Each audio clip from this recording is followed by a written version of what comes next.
pourquoi vous soutenez le Green Code Lab Challenge? Pour plusieurs raisons. D'abord parce que c'est une manifestation qui se déroule à Angers. Et tout ce qui peut concourir à développer le territoire est bon et qui permet à une partie des étudiants de ce territoire, il y en a 35 000, de s'affronter dans un challenge numérique. Deuxième chose, on est ici dans un événement qui porte le label d'Angers French Tech. Et ce label qu'on a obtenu il y a quelques mois, dans la continuité de l'inauguration de la Cité de l'Objet Connecté, c'est un des leviers essentiels sur lequel on compte se baser, s'appuyer pour développer l'économie de ce territoire. Puis on est pendant la COP21. Et l'enjeu de ce Green Code Challenge, c'est de faire en sorte que des équipes de codeurs soient capables de trouver des solutions pour diminuer l'empreinte énergétique d'une partie des usages numériques.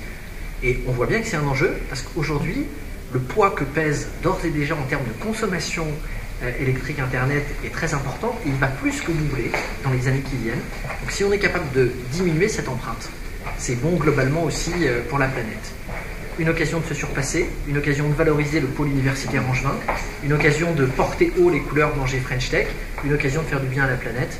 J'ai pas une, j'ai 4 raisons d'être ici ce soir. Et c'est vrai que le Green Code Lab Challenge a une dimension cette année plus internationale. On a vu beaucoup d'équipes étrangères s'impliquer dans le Green Code. Qu'est-ce que ça apporte à la ville d'Angers à l'échelle internationale?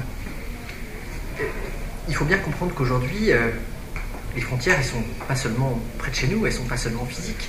Et en particulier dans les métiers de l'électronique. On est sur des enjeux et sur des sujets qui sont mondiaux.